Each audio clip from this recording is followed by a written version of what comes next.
Hello my friends, John LaRuffa here with another straight up solo, and in this episode we're going to take a look at both of these.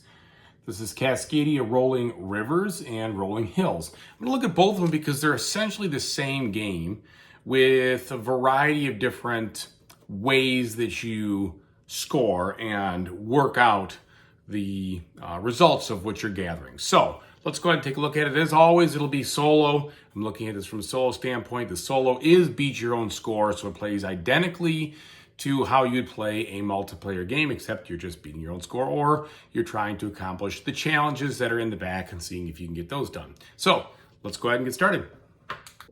Okay, folks, and as usual, please like and subscribe to my YouTube channel if you haven't done so already. If you have, I really do appreciate that support. Thank you very much. So I'm using the components for the Rolling Hills in this video here, and I'm also using side D on the player board itself. And I'll explain all of that in just a little bit. But the first thing I want to do is show you the mechanics of this game so then I can talk to you about what you do with these mechanics. So this is a roll and write / flip and write. The flip and write, not so much. More like roll and write here. The flipping of the cards just tells you the kinds of things you're going for depending on which one of these are up and how to do it. So what you're going to do on your turn every single time, I'm going to just narrate as I go, is, and you have 20 turns in this game, you're going to roll a whole bunch of dice, these 4 big ones, which are the communal dice, and these 2 small ones, which is your personal dice. In the solo game, you're using all 6, but if you're playing multiplayer, everybody would use these 4, and then you'd use your own 2 personal ones. So you're going to roll them. And they're going to show you a variety of different animal signs and or special things. And then what you do is you choose one. First of all, you choose to see, if there's anything special on here, do you want to use it? Now, this is the value that showed up on mine here. So this is either a bear or a hawk, but it could have been any one of the animal life I wanted. It could have been these 2 guys. It could have been re-roll your personal dice up to 2. It could have been do a special power, but do it for 1 nature symbol less. Or it could have been, instead of doing the usual way to take dice, you take 3 of any kind, period. But as it was this, okay? So then when I look at it, I look at these dice and I say, I'm allowed to take one type of animal, however many that are out there. Okay, that is the standard action. However, what I could do instead is I could use some of my dice action powers that are powered by the nature symbols, which are basically these little pine cones, and I have 2 of them in my inventory. And this sheet is where you write down and scratch out what's in your inventory. Or it's called your tally sheet. And if you spend one of these pine cones, you would be able to convert a dice down 1 level of animal. So that means if it was a fox, I could convert all those virtually to the hawks. And in this case, let's do a better example. Let's say I want to convert these hawks down to salmon. Well, I could spend 1 acorn and I could take 4 salmon instead of only taking 2 salmon or 2 hawks or whatever. Or I could spend 2 of those the nature symbols and convert them up. So I could go the other way around. I could take the 2 salmon, I could convert them up to hawks and take 4 hawks. Or I could spend 3 and that would allow me to take all of any 2 wildlife. So that might be a good thing to do because, maybe I have, 3 in one and 2 in the other, or 3 and 3 or something, and I want to get all the dice. Well, I'll spend 3 and do something like that. And the question you have to yourself, well, what do I care? Which ones do I need to take? Well, that's what these cards are for. In order to fulfill a card, you have to spend out of your tally sheet the exact number of animals shown on the card, and then you will get this reward, okay? And this reward and what you do with it varies from sheet to sheet. You'll also get the bonus either below or above the card, depending on which lane it's in, all right? And you don't have to do any of these cards, but if you do want to, you can only fulfill 1 of them per turn, okay? And so basically what I'm going to do here is, let me take a look at this and see, okay. So I have in my inventory 2 bears, 4 elk, no foxes, 2 hawks, 1 salmon, and then 2 nature symbols. And what am I trying to do? Well, in this particular map, I'm trying to fill in these little regions that are denoted. It's kind of hard to, there, that's a little better. You can see that these regions actually are highlighted in these bold black shapes. And depending on the region I completely fill in, I will get a certain number of points over here, and I'll also get a reward. Also, if I happen to fill in that region with all of one type of animal, for instance, region 2 here, I did 3 foxes, then I can circle this and get 2 points at the end of the game. And if I do it a few more times, I could even get additional rewards. Plus, if I happen to fill in 2 of these things next to one another, then I can cross off this landmark and cross this off. And if I get all of ones in this row, then I can fill in any of the types that I want, just one of them. And if I get 4 of them, I get 4 points. And also, if I manage to complete an entire region of type of landscape, for instance, if I do all the prairies, for instance, then I can start filling in these, and these bonuses up here will give me more points quicker instead of actually filling in the prairies. So all of this changes from sheet to sheet, game to game, and there's A, B, C, and D sheets in both games, okay? So to complete my turn, just so that you see what I'm gonna do here, it looks like I could benefit from some salmon, but I could also benefit from some hawks here, and I'm going to do that. What I'm going to do is I'm going to spend 2 of my nature right here, mark them 0, and then I'm going to turn these salmon into hawks, and there'll be 4 hawks that I can take. So that makes my total of 6 hawks. Now, can I fulfill any of these cards as they are right now? Not really. No, I can't. So what I'm going to do is I'm not going to fulfill any of those, and I'm going to discard the 1, move it down, and then draw another 1, and then I'm going to roll again. And I'm going to show you one more turn just so that I can fulfill something here and get it off to the races. Okay, here's a bunch of foxes. That's actually pretty good. So I'm going to have 1, 2, 3. I'm going to get those 3 foxes right now. And now with that, I can fulfill this card right here. And when I do, I'll get any one animal of my choice for free, which is good. So what I'll do is I'll spend the 2 elk, crossing off that 4, turning it into 2, spend 2 foxes, that's 1 fox left over, and then I get an animal of my choice. Well, I want to get some salmon, and so I'm going to make that a 2. And then that's my animal of choice, okay? Now, I have 2 on here. This 2 in the prairie means I can fill out any 2 prairie spaces that I want, and I have to write down the letter with the rules of this one that correspond to the animals over here. So I could write 2 F's, for instance, for 2 foxes, or 2 E's for elks. And given the situation with the prairie, what I'll probably do, because I know I want to do this one also, is I'll probably write down some E's over here in the hopes that I can fill this in. So I'm going to write down an E over, well, actually, an E over here and an E over here. That gives me that, we didn't write this down right now. That gives me that landscape. I can cross that out. And I can only do 2 of them because there's only 2. So the other ones, if this was a 4 card, for instance, I could continue writing down, foxes or whatever, but it's only a 2, so that's it. And so the basic deal is that since I've completed that card, that is the end of my turn. I didn't use any powers or anything of that nature. And so I move on to the next turn. And we see how quickly these 20 turns can go. All right. Now, that in and of itself is the gameplay loop. You roll the dice, you get stuff, you spend stuff, depending on the card.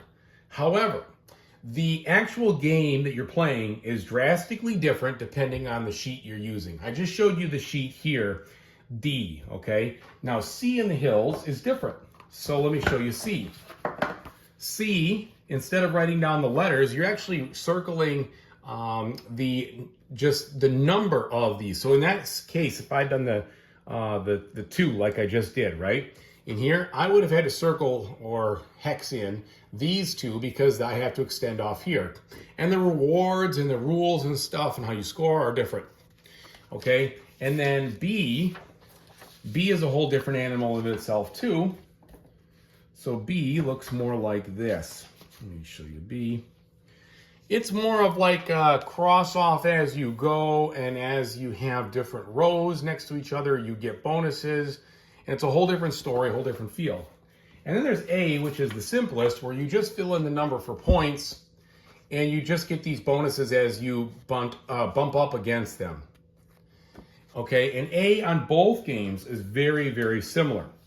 Now, B in both games has a little bit of a difference. C in the rolling, the river one, let me show you that.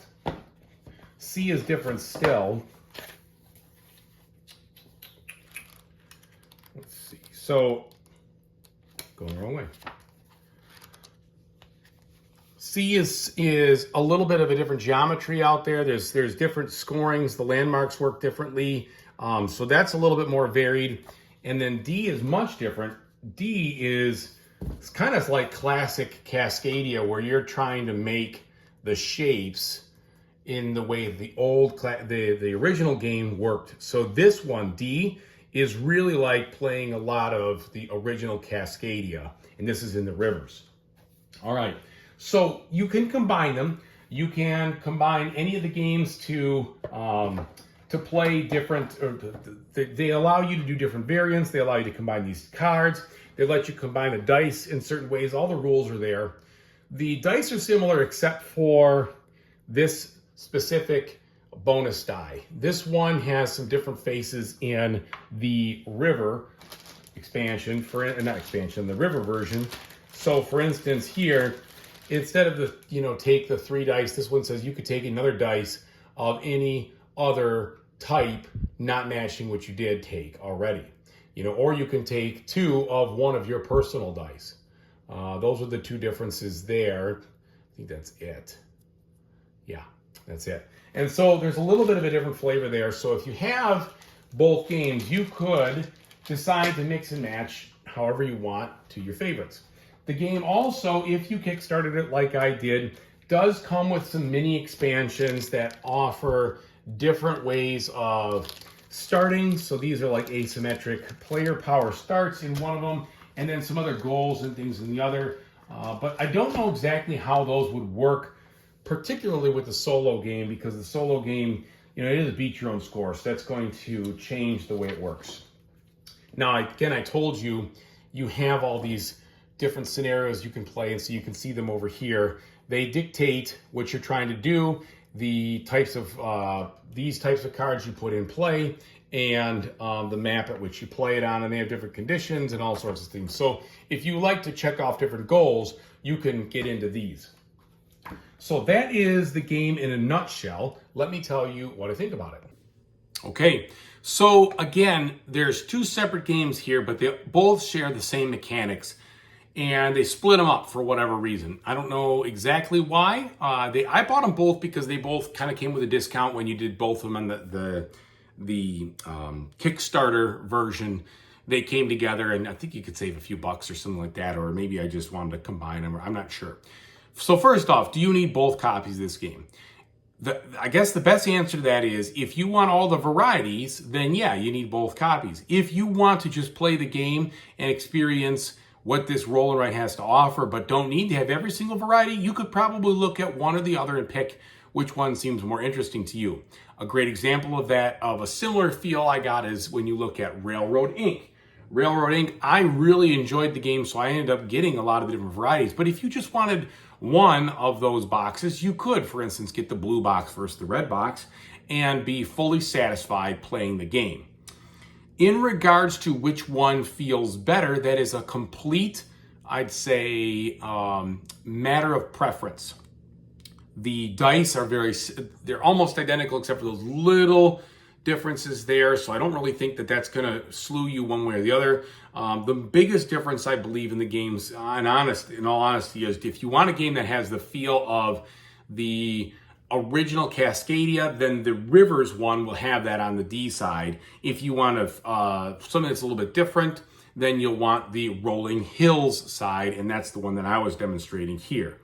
The other modes are similar enough where they're just little nuances of changes that change things a little bit here and there, but it's not a major departure one versus the other. And that's what I'll say this. The A side, so I played the A side, the first and second games I played with this. And I was very underwhelmed. In fact, I was like, this game is not very good at all. It's kind of boring. It's I don't really care for it.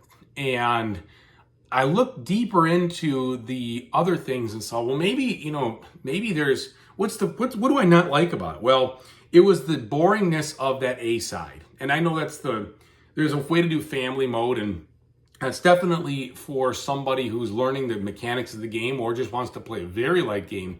What the A side basically has you do is you just write down the number, you write down the points, and that is your points for that. And then if you bump up against a bonus, it's a very simple choice of which bonus to take. And overall, it's very underwhelming. In fact, I don't even know why they had the A side in there. To be honest, it was I don't know. So I'll put it this way: if you get the game, play the A side, but be warned, it's kind of lackluster. B was much more like the kind of feel that I enjoy in roll and write games. I'm now trying to pair things up next to each other. I'm trying to do different things there and unlock different things and have some little bit kind of chain reaction sort of stuff. And I like that. C is even better than B, and I think D is similar but different to C. So I think C and D are my favorite types of ways to play this game, with B very, very close to it. And A being, I'll never play A again unless I need to do a challenge, just because it's really not worth it unless I want to play with somebody else. And I'm usually not so polarized, but that was just how different and how unsatisfying I thought the A side was. Now, again, the reason I'm saying that is because you're naturally going to start with the A side. When you first play the game, you're going to play it, and maybe you'll be okay with that, but I certainly wasn't. I was very underwhelmed, and I thought, oh man, not only did I waste my money, but I wasted my money twice. But that's not the case. I think B, C, and D are much, much better and definitely make this game worthwhile. And I actually really enjoy the game. I really think it's a fun roll and write to play. I actually like it even probably more than the actual board game, just because I like this feel of a game in a roll and write versus the kind of the hate drafting or the other kind of drafting that comes out with the original game. And the original game is not bad, don't get me wrong. I still own it, I still play it. It's just, I think I like this even more.